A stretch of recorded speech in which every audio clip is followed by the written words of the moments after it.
नमस्कार। आइए आज हम हस्तरेखा के विषय में थोड़ी सी बातें करते हैं।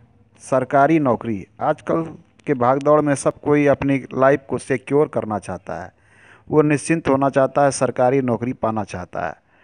हम जब अपनी हथेली पर ध्यान देते हैं तो उसमें मुख्य रूप से आयु रेखा, भाग्य रेखा, मस्तिष्क रेखा, हृदय रेखा, ये 4 रेखाएं दिखाई पड़ती है।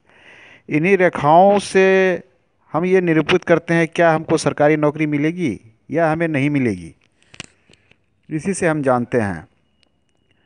आयु रेखा मणिबंध से निकल के गुरु पर्वत के नीचे तक पहुंचने वाली मुख्य रूप से ये लाइफ लाइन आयु रेखा होती है। आयु रेखा अगर स्पष्ट हो, क्लियर हो, ऊपर तक हो तो ये अच्छा माना जाता है।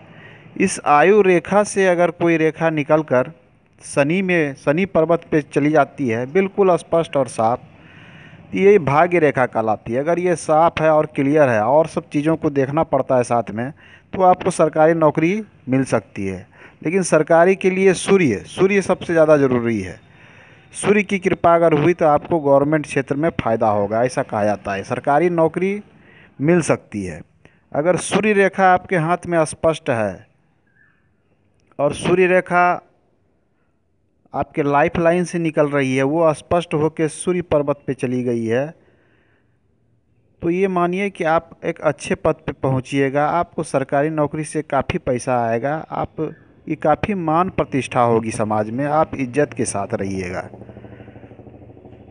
तो सरकारी नौकरी के लिए हम देखते हैं कि सूर्य रेखा के साथ साथ हमें अपने हाथों में पर्वतों पर ध्यान देना पड़ता है। पर्वत जैसे जहाँ बृहस्पति का क्षेत्र है वो बृहस्पति पर्वत का ही स्थान है। बृहस्पति पर्वत का स्थान अगर ऊपर उभरा हुआ हो तो ये अच्छा माना जाता है। बहुत ही ज़्यादा उभार होने पर लोग घमंडी और अहंकारी हो जाते हैं।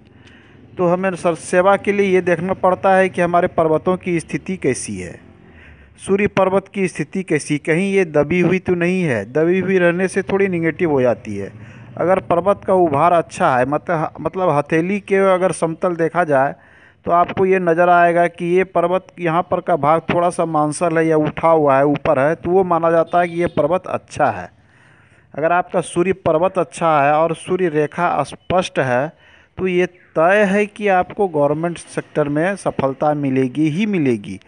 और वो सूर्य रेखा अगर आयु रेखा तक पहुंच जाती है तब तो आपको एक अच्छे पद मिल सकते हैं, अच्छे पद पे जा सकते हैं, आप अच्छे पैसा कमाइएगा और बहुत ही इज्जत मिलेगी, समाज में प्रतिष्ठा होगी। उसी प्रकार ऐसे तो प्रतिष्ठा का मूल कारण गुरु होता है।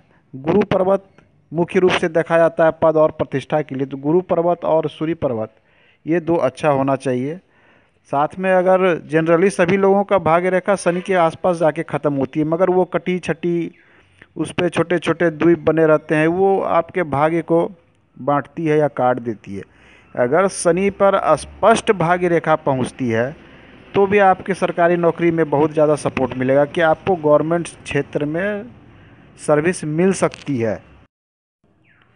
साधारणतया लोगों के हाथों में ये रेखाएं तो पाई जाती है मगर स्पष्ट नहीं होती।